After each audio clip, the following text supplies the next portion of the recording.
Greetings from the CM Russell Museum and welcome to another installment of the 2020 Art in Action Artist Showcase.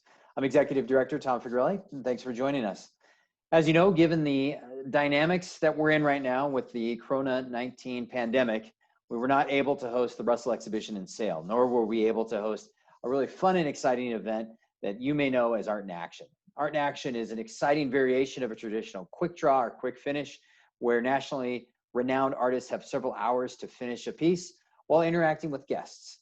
So given this remote circumstance, we're still going to hold the event.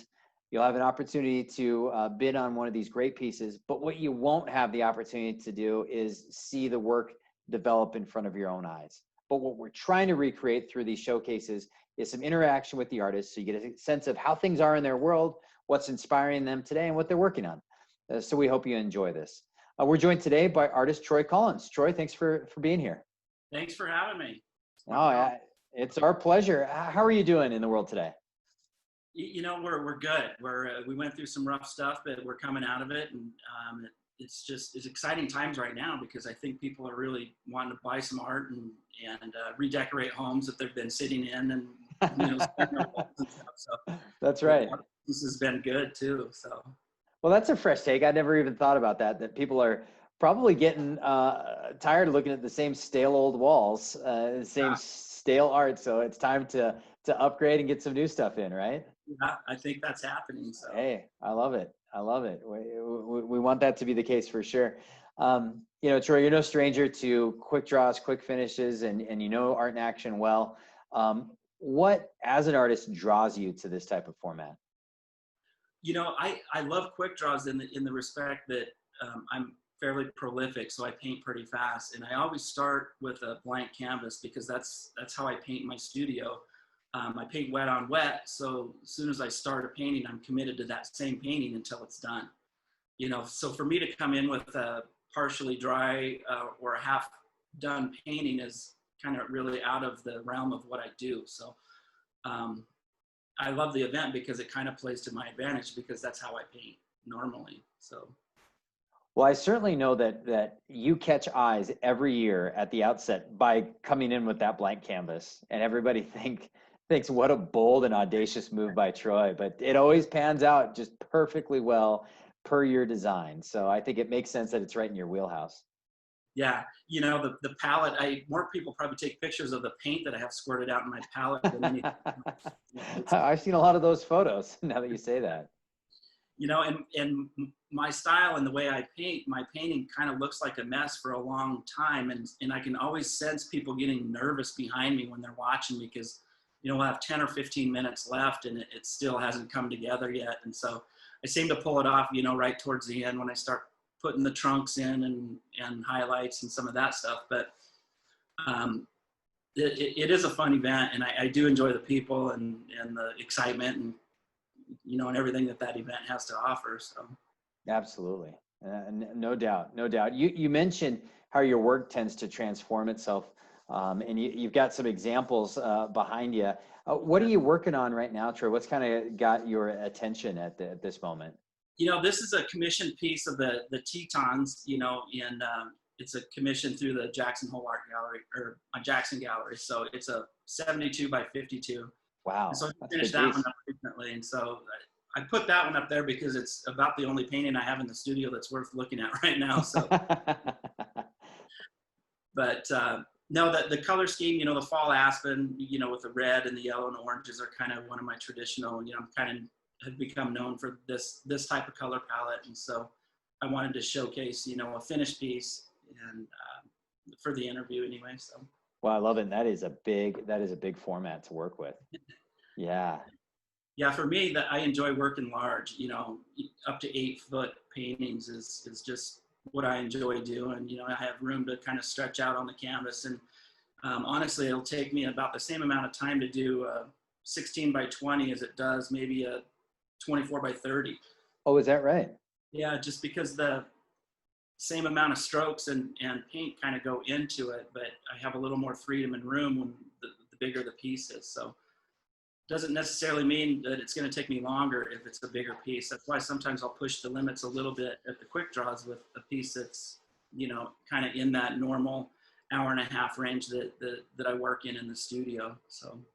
Well, that's fascinating that you bring that up, and just kind of having a sense of your style and your approach here now. I mean, do you find it then converse that if you're working on a real small piece, is that more challenging given it's just your style?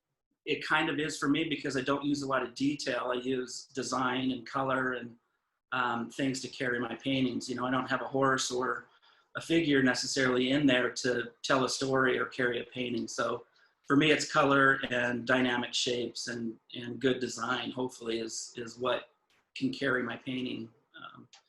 The smaller it gets, the more time it takes to develop and create and design, um, on a smaller canvas for me. Well, as we're talking about kind of your creative approach here, I mean, if you could walk people through, how do you go through that process, Troy, from an idea or an inspiration to a finished piece? Okay, so normally what I'll do is I won't have an idea on what I'm going to paint. I might have a color palette in mind, like the reds or maybe a winter piece or something. And so I'll have that concept kind of rolling around in my mind. And so I'll put the canvas up on the studio or up on the easel, and I'll kind of wait until I see the design and the image come in my head. And then I'll use that as a reference rather than looking at something. I'll use pictures and stuff once in a while, but for the most part, I'll kind of use my imagination Mm-hmm. and visually kind of see it up in my head. And so um, that's usually how most of my paintings start. And certainly at the quick draw, I usually don't know what I'm going to paint until I'm there and I'm setting up and something starts to rattle around about, what I want to do. And so then I approach it that way. Gosh, I love the spontaneity of that. I mean, because Yeah. that is unique to you, and I think that then allows your spirit as an artist to really shine through in your piece. Yeah, I think it's a pretty honest approach to how I do it. And I don't want to Yeah. change something that's working for me, because it's a quick draw, because people are watching, so I kind of have to stay true to who I am and how I normally paint. And so when I go in there, people are pretty surprised that I have no idea what I'm going to be doing, and I'm setting up the canvas and then I actually start, so that part's, it's normal for me. And so I have talked to other artists that said, that would be really nerve wracking for them, but for me, that's kind of how I paint and how I approach my paintings, at the beginning of the day in the morning when I'm out in the studio. So. Well, there's a lot of vulnerability in that, especially when you're then trying to engage people as they're coming by, having a conversation with you, wanting to ask, well, what are you doing, Troy? I mean, there's a lot of vulnerability in the mix there. Yeah, for sure. And it's a little bit scary. So what I'll normally do is I'll tackle a color palette or a scene that, I've done before, or, something that's familiar to me. I would never try to do a buffalo or a figurative piece, in front of people, because I have to use references then. And it's just a little more challenging, I think, for me to so. No, that makes good sense. Well, Troy, we just appreciate your time, appreciate your friendship at the CM Yeah. Russell Museum, and how loyal you've been to the Russell Exhibition and Sale and to Art in Action. It means a great deal to all of us. Well, absolutely. It's an honor to be a part of the museum, and it's always a highlight for us each year to show up in Great Falls and see you and the rest of the staff, and we've met some incredible people over there. We've got some lifelong friends that they're that we see every year over there, so we're always excited to see them again each year. So it's a highlight for us, and we super enjoy it, and we're honored to be a part of it too. Well, I would say you and Gina are the only people I know that can meet an Uber driver in Great Falls and instantly become friends with them, to the point that I think you guys are even talking about, meeting up from time to time or hosting them over at your place. And that's just true to who you and Gina are. So, I mean, it's a real compliment to the spirit that you bring, just not only to art, but to Great Falls when you come here and are a meaningful part of our Western art community. Yeah, it's fun. We love the people over there and the vibe that it has. So we're grateful to be a part of it. So thank you for that. No, absolutely.